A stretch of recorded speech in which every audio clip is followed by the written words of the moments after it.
So next up, we're going to look at CTV's recent surge. How does gaming fit into that? So we've got the folks from Adjust, Gijsbert and Sarah from Adjust, who are going to join us. Hey, Sarah, how you doing? Doing well. How are you? How you doing?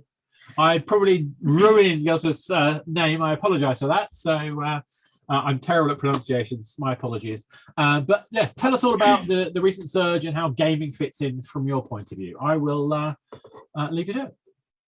Thank you. Yeah, thank you so much. So I'm going to be running this fireside chat with Gijsbert. My name is Sarah. I am a product marketing manager at Adjust, and I previously came from the streaming service side of things. So I'm very passionate about the connected TV space. And we're going to be discussing how connected TV, how you can get started with connected TV, measurement, and also the world of CTV and how it intersects with gaming. So I'd like to introduce Gijsbert, who is our resident CTV expert and our lead product strategist, and he'll be answering a few questions. So to start, what is CTV?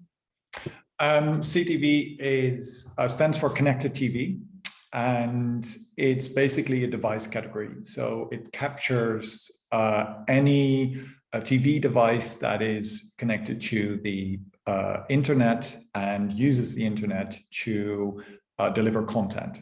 So that CTV includes smart TVs, it includes streaming devices such as sticks and setup boxes, and it can even include gaming consoles, up to a point that gaming consoles are sometimes used by people to watch TV, basically. Awesome. And can you walk us through like a little bit of how sort of the CTV ecosystem works? Sure. So the best way is you can compare it quite well to mobile. There are three types of players. You have the device suppliers, obviously, so the Sonys and the Panasonics of this world. Then you have those who provide operating systems. So Android TV is a good example of that, or Amazon Fire TV. And then you have app developers that create apps or channels, as they sometimes, with a nudge to the old world of television, are called as well. So they develop apps that function on the connected TV operating systems. A lot of them are streaming services. So we all know Netflix. And that's definitely a large chunk of what you'll find on a connected TV as apps. But increasingly, gaming is becoming more and more important as a vertical on connected TV as well. Now, when it comes to business models, device suppliers and operating systems are usually purchase-based. For the streaming applications, there are roughly two types: advertising, so ad-driven streaming services, and subscription services, abbreviated as AVOD and SVOD, which stands for ad-driven or subscription-driven video on demand. Excellent. So one thing that I'm wondering is just how big is the connected TV market in Europe specifically? So there are a couple of ways to approach that question. If you look at it in terms of devices, then already so the majority of TV devices in Europe are connected TV devices, so smart TVs or streaming devices.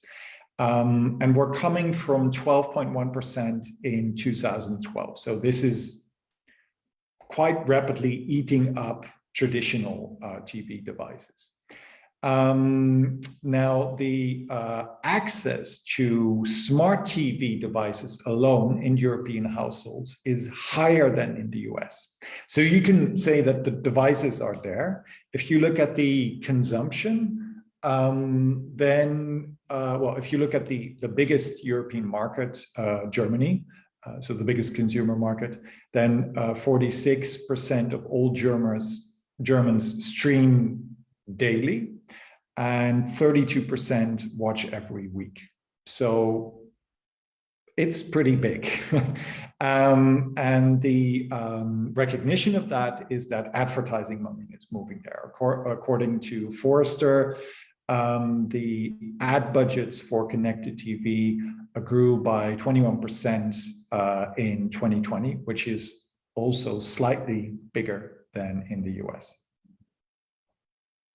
Yeah, it's absolutely huge here. And I think Europe is fast approaching us. Yeah. So why is connected TV important for marketers in the gaming industry? Well, I think the obvious example is reach. Everybody has started to stream during the pandemic, or at least those people who hadn't yet. And what digital, so connected TV allows you to do instead of traditional TV is target audiences directly. So you don't throw something into the void as with a traditional TV branding campaigns. But there's also a qualitative argument. So TV offers the highest quality when it comes to presenting a product. So visually, acoustically, even in terms of storytelling, because TV is a laid back device. People are far more receptive to longer formats. You can actually tell a story around your product. And that is, connected TV takes that to the next level because it adds qualities such as interactivity to it. You can, make it fairly easy for people to respond to the digital ads they see on TV. And I think particularly for gaming, that can be highly interesting. There's another point to make when it comes to CTV, specifically for gaming, is that connected TV is getting more and more of a platform for gaming. So, like I said, most of the apps on connected TV devices are still video streaming apps, but gaming is the fastest growing vertical. So it's not only going to be a marketing channel, which allows you to market games that are then played on other devices, but it's also a platform where gaming is going to take place more and more. That's awesome. There's a very cool future ahead for that. So if I am an advertiser, how would I get started with connected TV advertising? I think it really depends on your goals. So if you're looking for branding or performance, if it's performance, then what kind of performance? Is it user acquisition, retention, revenue, subscription, stuff like that? Based on that, you can define the ad formats you want to use and the inventory type. So ad formats, then we're talking about, are you going to, for the more traditional commercial, are you going to use a short format video, banners? Maybe, when you think about the inventory type, you want to use endemic advertising. That's advertising directly on the home screen of the operating system. That's particularly relevant for games that function on connected TV themselves.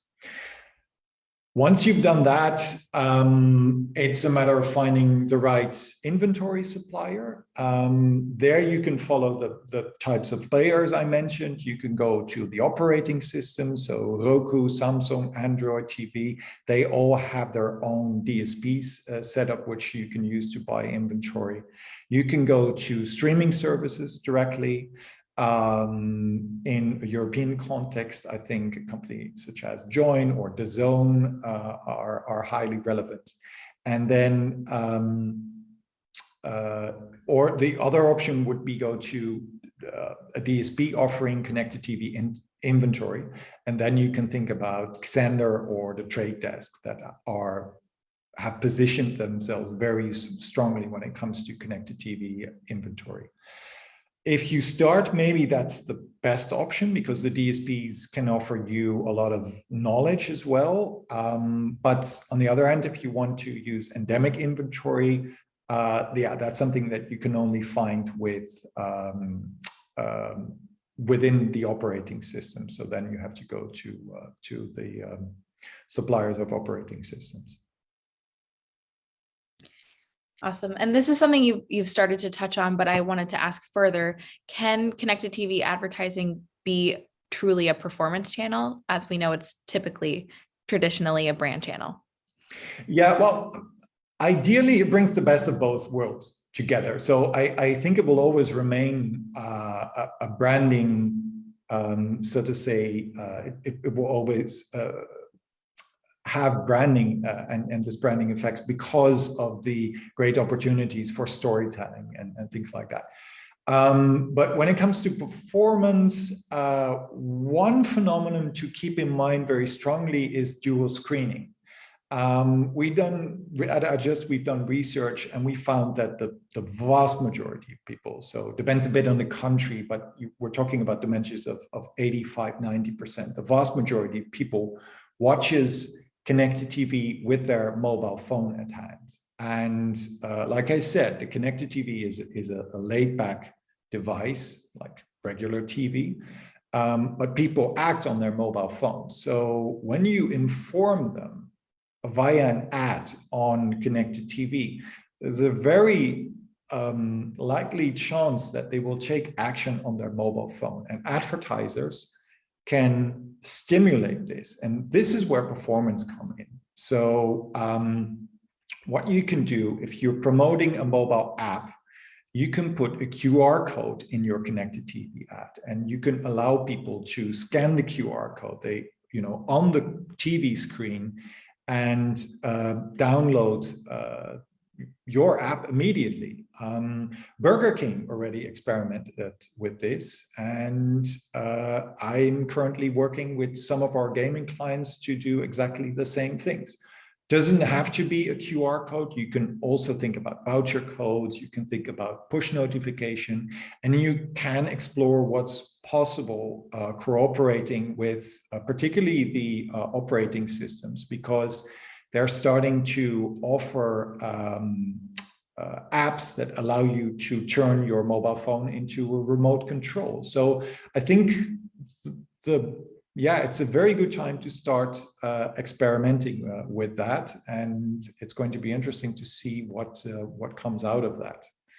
In the very long run, I think we're going to see far more commercialized content, and also, I guess, a kind of a merging of genres. Maybe video streaming and gaming will merge in a sense that you will be able to see a movie and directly download items that are displayed in this movie. So you're watching the new James Bond movie and you get an opportunity to in a game, obviously, drive the Aston Martin, for example. That would be particularly convenient around Halloween, I think, so that we don't have to just go searching for all the costumes. We can just download them right there. Okay. Take them right out of the streaming. So in terms of targeting, what does connected TV have to offer for gamers? I think I'd like to make, you can think about many things there, but I'd like to make 2 points. So what's important to keep in mind when we're talking about connected TV is that it's not only a laid-back device, but it's also a social device. So when you're targeting connected TV, you're targeting households rather than individuals. I'm working with a client that offers kind of an educational game, and in their messaging, they usually address parents, because yes, the game is used by kids, but it's the parents that download the app on the mobile phones. For connected TV, they had to change this because the ad will be seen by parents as well as kids. So they had to adjust their messaging to that, and came up with an ad that works for the entire family. So that's one thing, you know, you're targeting households, and that's an important thing to keep in mind. Then I think connected TV can be pretty strong on niches. There is a lot of localized streaming content. In fact, the success of streaming services, because you know, everybody will go for the next Game of Thrones or the next Mad Men or something, but the main differentiator, particularly in Europe, to create customer loyalty is now local content. And there are even, you know, local streaming providers emerging, and they allow you to target very specific niches, and sometimes with surprising results. There's a very funny example of Hotstar. Hotstar is an Indian streaming service, but it's used by European advertisers to target the Indian diaspora in Europe. Why? Well, Hotstar has the broadcasting rights for the Indian Cricket League. So there you see that you have, you can use connected TV to reach out to niches. Excellent. So I have two more questions. The first one is kind of what we're all about, which is how can you measure results for connected TV advertising? Yeah, well, you can. So that's the good news. You can measure it. The traditional way of doing this is a probabilistic way, usually based on region and time slot. So you'd say, okay, we have a commercial, it's broadcasted on this particular channel within this particular region at this particular time. And then you see if sales or downloads or whatever you want to measure go up. You can enrich that with panel research, and then we're talking about, you know, establishing a brand lift. Now, for branding, I think that works quite well. The problem with this kind of measurement, I think specifically for gaming marketers, is that it's exactly this, that it's optimized for branding. And it approaches TV as an isolated channel. Now, most of the gaming companies we work with, they have, you know, they want to have an holistic perspective. They want to see how does connected TV stands out compared to my Facebook campaign and my Google Ads campaign, you know, things like that. If you're looking for that, yes, then you have to go to a mobile measurement provider that is positioned to do this, and has the right technology, and has the right partners within the connected TV world. Awesome. Well, my last question is, before we move on to the Q&A, is just a fun one, which is, what are you currently streaming? I'm using DAZN. I also particularly like their marketing. It's very smart that it even manages to convince somebody who's working in marketing, and they have a great way of offering their content and making sure you don't drown in football. And something I'm very much looking forward to, but I guess I'll have to be patient, is the Lord of the Rings thing that Amazon is going to do. It's the biggest budget ever for a TV series. I saw one picture and that looked mind-blowing. And I'm a great Tolkien fan since it was, I think, 12. So that's going to be an important thing. Amazing. Well, I will pass it over to some of the questions that we've had come through. So I'm going to just take a look. So one attendee is wondering, can you see games using this ad format to engage more audiences?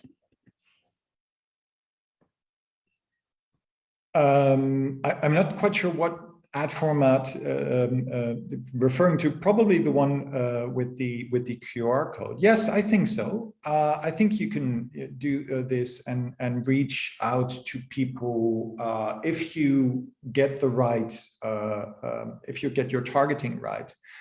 maybe not only in terms of audience, but also in terms of context, to reach people who would not, so to say, be gamers by nature. And then you can say that for the content they're watching, they can try an interesting related game. So yeah, I think that could work. And absolutely.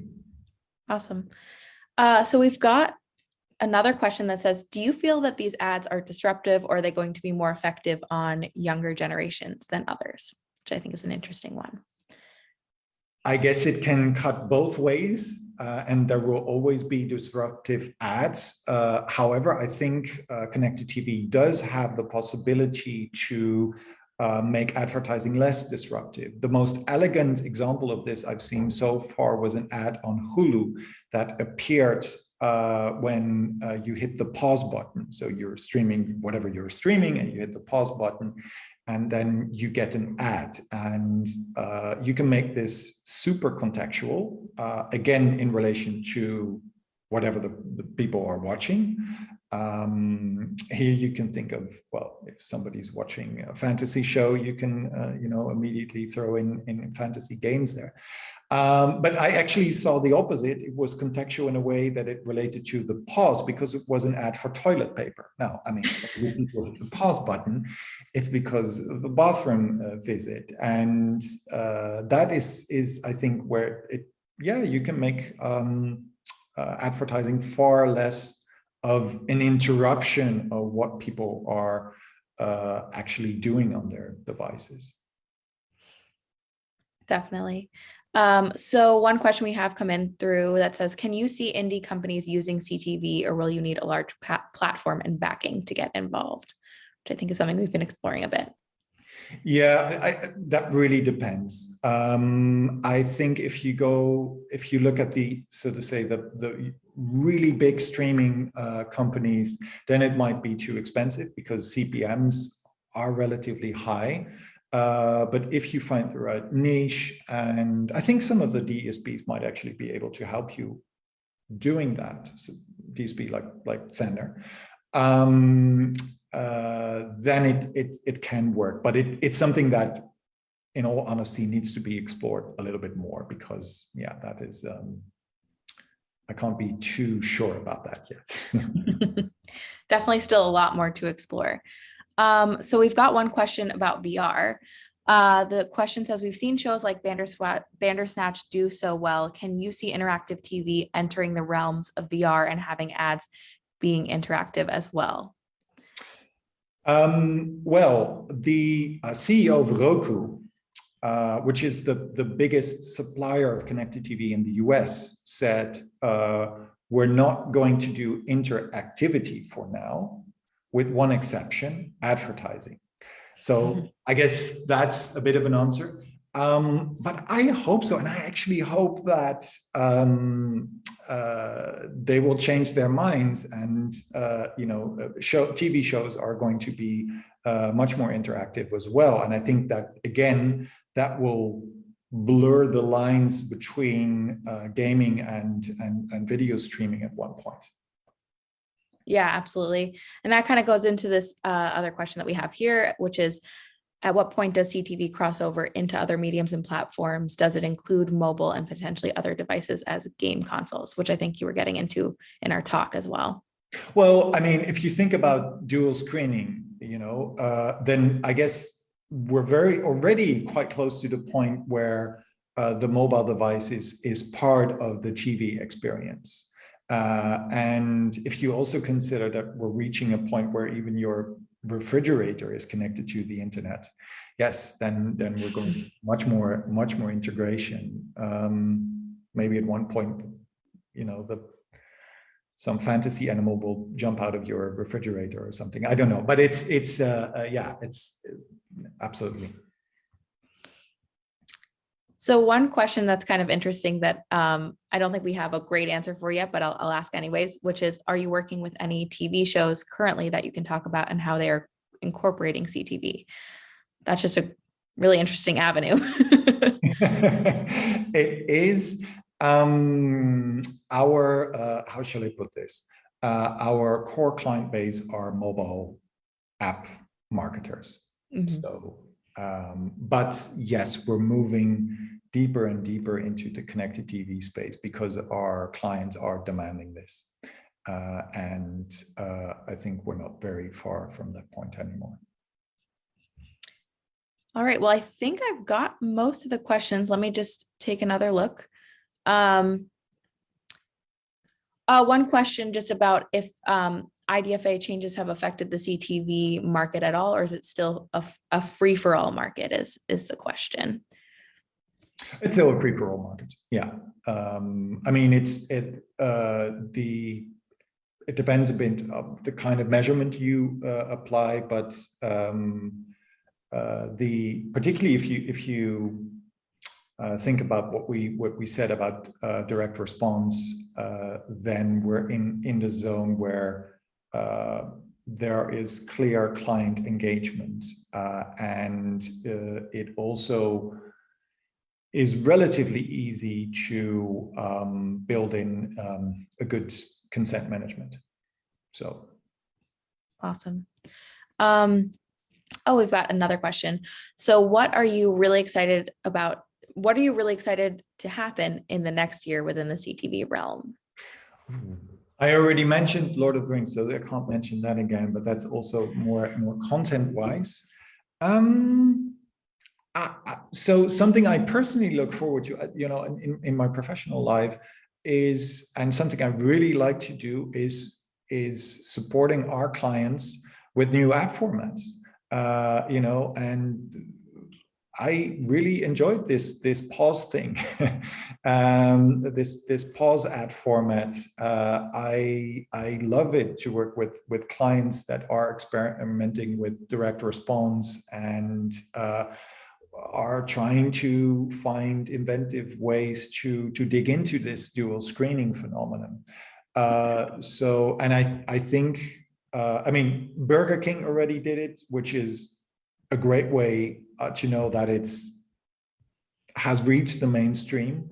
I think more and more of our clients will be wanting to do this as well. So that's what I'm looking forward to. And I guess the sky's the limit as far as that goes. So I think by next year, I hope to come back and have a big presentation of all the exciting new ad formats we've been experimenting with in 2022. Awesome. Yeah, there's definitely a lot of space and time to be innovative. So excited about that. That was great stuff. Thank you very much, folks. The thought about what we can now do with connected TV, I think, is astounding, and I'm really excited to hear you guys talk about it.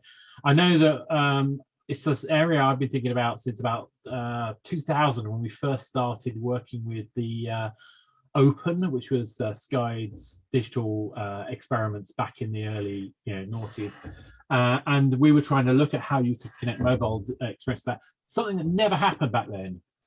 And we keep seeing some really interesting experiments. And I think you'll reach a point where, whether it's an interactive screen that's full size or in our hands, it won't matter. It's the fact that we're engaging with content in really interesting ways that's the key piece for me. Exactly. Great. Gijsbert and Sarah, thank you very much. I'll move on to the next session. So thank you all.